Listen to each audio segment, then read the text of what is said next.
Okay, guys, I'm back. I am up off the couch. I have motivated myself into cooking dinner at home tonight. I am going to stick to my plan of making this lamb rack. Now, the lamb rack itself is not very big. It's about 2.5 pounds all in with the bone. It has been Frenched for me already, which is a really nice way to not have to do a bunch of prep. I love it when the butcher does that for me. Although Frenching lamb chops is kind of fun too. And one of these days I'll actually show you a technique on that. So the lamb chop is actually going to get seared whole in my cast iron for about 4 minutes on each side. I'm going to try and render down some of that fat, but not go over the top with it because it is going to go into a 400-degree oven for about 20 minutes. And then it's going to come out, rest on the counter for about 10 minutes. Make sure all those juices get back into that meat. And then we're going to slice it, top it off with a fresh chimichurri and with a side of a roasted butternut squash. So let me just show you what I've got going on here. All right, so here is the little lamb rack. You guys can see that. It looks big, but it's really not. It's about the size of my hand, and when sliced, we'll be able to get a couple of doubles here. So when I slice it, after it's done, it's going to go straight down, keeping 2 of the French bones in there so that I have more meat, and it'll make for a nicer presentation as well. And then over here, I have my chimichurri. These are all the ingredients that go into my chimichurri. Well, this variation of the chimichurri. I have some cilantro in here, 1 bunch of cilantro, 1 bunch of parsley. I have some sprigs of mint in here as well for added freshness.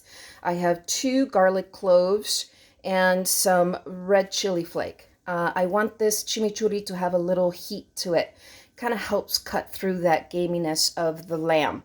So when it sits over the top with the vinegar and the corto olive oil, it's just all going to get married and yummy. So I'm going to blend that, put it into a bowl with some salt, and then add my olive oil and my vinegar afterwards. I'm probably also going to do a little lemon rind in here as well. Over here, I have my butternut squash. Now the butternut squash looks dirty because I have pepper on there. Typically I use a white pepper so that doesn't look like that, but when it comes to butternut squash, I absolutely love black pepper on it. So we went full on black pepper, salt, and some grapeseed oil because I'm going to be dropping these for a while into the oven, and I did not want any of the olive oil to burn. It kind of gives it this weird bitter flavor. So I wanted to make sure and use an oil that could withstand the heat that I'm about to throw at this butternut squash.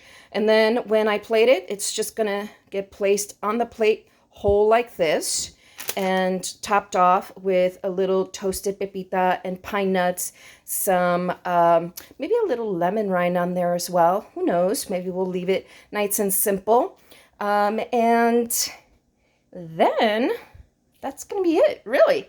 I mean, this is such an easy dish. There's really not much to it. Now, while this butternut squash is roasting, as you saw already, my lamb is going to be sitting on my countertop tempering. This lamb is now very cold, and about midway through, I'm going to go on ahead and salt it.